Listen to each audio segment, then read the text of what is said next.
Hello, everybody. What's up? What's going on? And welcome to the 94th episode of Raptors in One. So, ladies and gents, Raptors fans, yeah, it's been a while. It's been a while since I've put out some content. It's been in my opinion, again, it's been a slow kind of news uh, weeks for the Raptors. I will talk about a few things that I did see on social media. Um, yes, I didn't talk about those things more in detail just because uh, from what I thought, I was like, you know what, this is just it is what it is. It's nothing newsworthy for me to make a whole video on. So I got a few things that I'm going to talk about. So without any further ado, and before I digress, let's get into it. So first topic I wanted to talk about was um, the New York Knicks. So if you haven't heard, this was like last week's news. But the New York Knicks are suing the Toronto Raptors because they got some guy from the Knicks organization who is I don't know the name. I again, like I said, this is one of those news things that I didn't really care too much about, but I'm going to talk about it anyway because I got some opinions on this. So some guy we have on staff right now. He was a former Nick. Apparently, when he left the organization, he brought some of this information, like the rotations, the playbooks, anything and everything to do with the player organization and plays or anything basketball related. All the information he had while he was a Knick, he brought it along with him to the Toronto Raptors. And apparently he shared it with Darko Rajakovic and, Masai Ujiri and, Bobby Webster. So point being, kind of like a fraud. So they're suing the Raptors, specifically Masai Ujiri, for fraud. Um, Honestly, my opinion on that is I really don't have much context here. So if anybody watching this knows a little more about what's happening with this whole suing situation, hit the comment section and let me know what's up. I gotta say, it's one of those things where even if there is some substantiation to it, I say, wow, Masai. I mean, were you that desperate that you needed to, scrape at the New York Knicks? That's the bottom of the barrel. Mind you, yes, they've had some good seasons. And again, I apologize, Knicks fans, but it's not so much your team or your players. It's your organization. It's your top brass. You can admit it. They suck. Point being, somebody like Masai, he doesn't need to go to such lengths, to such low blow lengths, to mess with an organization that he totally can in his sleep. It kind of reminds me of this tweet from Dwyane Wade when a recent tweet actually, that Dwyane Wade had about Paul Pierce's comments on Dwyane Wade, saying that, my career would have been better than Dwyane Wade's if I had somebody like, like a LeBron and like a Shaq and Chris Bosh and Ray Allen kind of teaming up with me. I would have had more championships, and I think my career is better. And Dwyane Wade's simple response to that tweet, a very classy, very witty, and totally like a veteran, like an all-star veteran, like he is, said, "Man, rent is expensive these days, but hey, I'm living rent-free in Pierce's mind. So guess what? Masai is living rent-free in the minds of the top brass of the New York Knicks."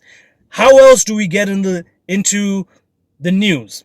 How do we smear the Raptors' name that they're up and coming now again, and that, Masai.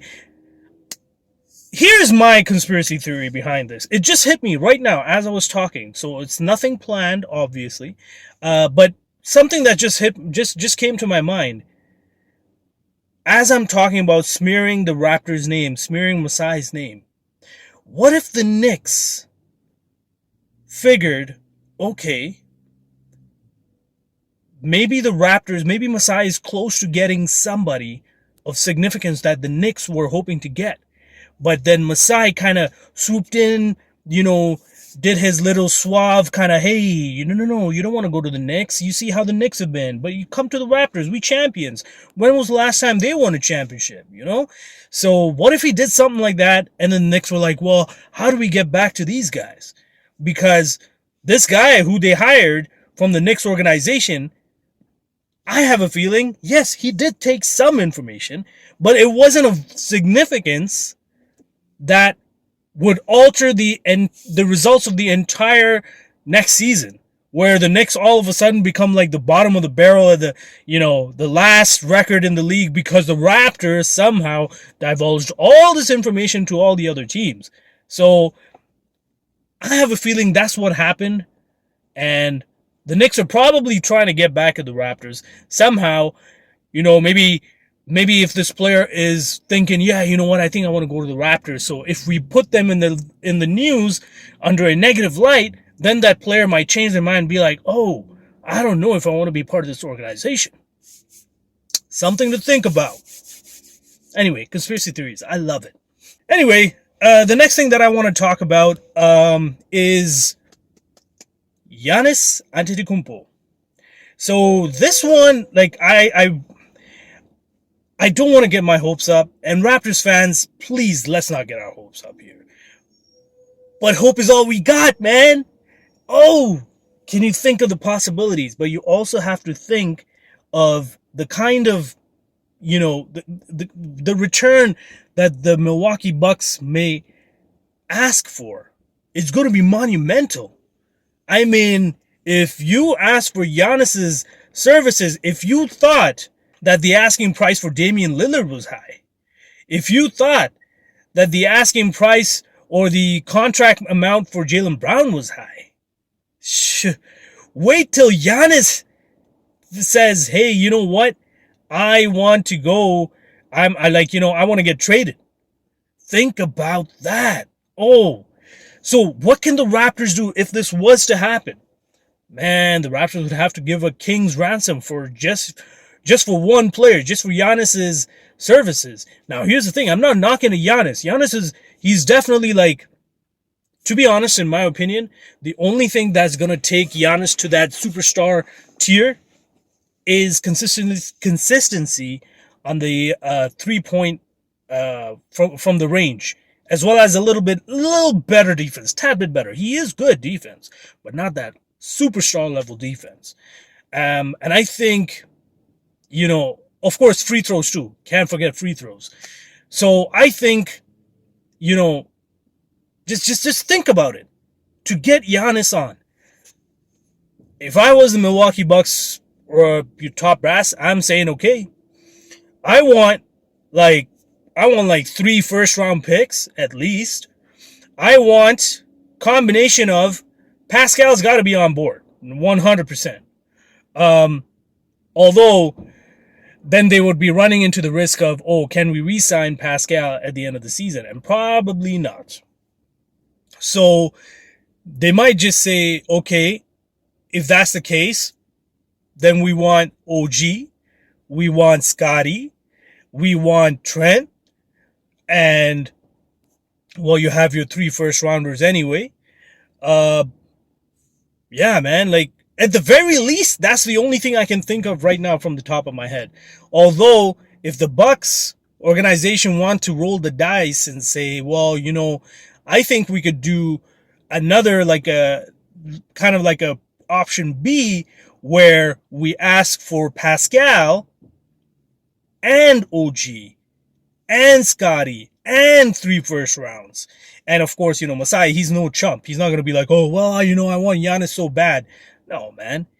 I mean, at the end of the day, if you're going to get a player like Giannis on board, you got to have some complementary pieces that are going to help him. Now, finally, to end this video, I just want to quickly talk about the FIBA World Cup and how, you know, Canada has been doing pretty well. Honestly, my feelings about the Canadian team, if there were to be a finals where Canada happens to face US, I will admit, if we had 2 of these players, dare I say, they probably would have beaten Team USA.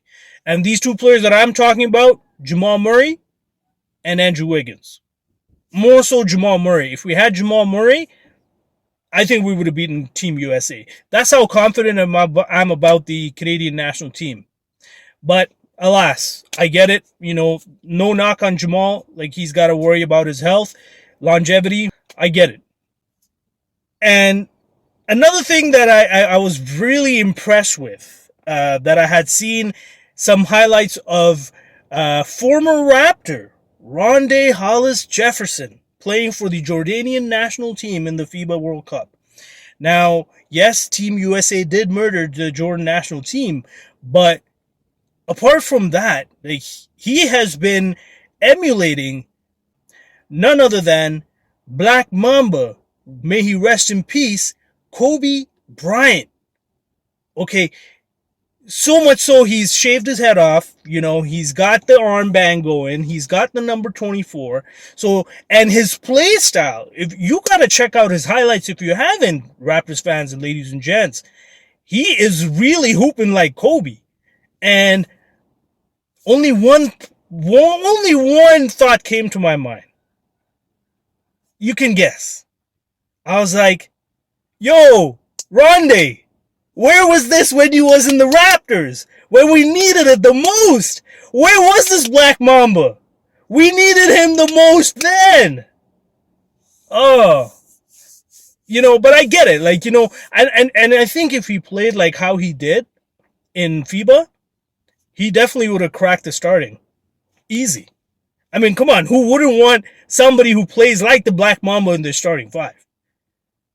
Oh, man. Where was you, man? Oh. Anyway, now you show up. All right, that's all I got for today, folks. Again, I'm hoping to see maybe some more news updates on this whole Pascal drama. Maybe we get some more insight on the James Harden fiasco, the Joel Embiid, the Damian Lillard, the Giannis Antetokounmpo. Man, all these stars are not satisfied with where they're at. So it's got to be some change in scenery at some point, sometime. But until then, I'm out.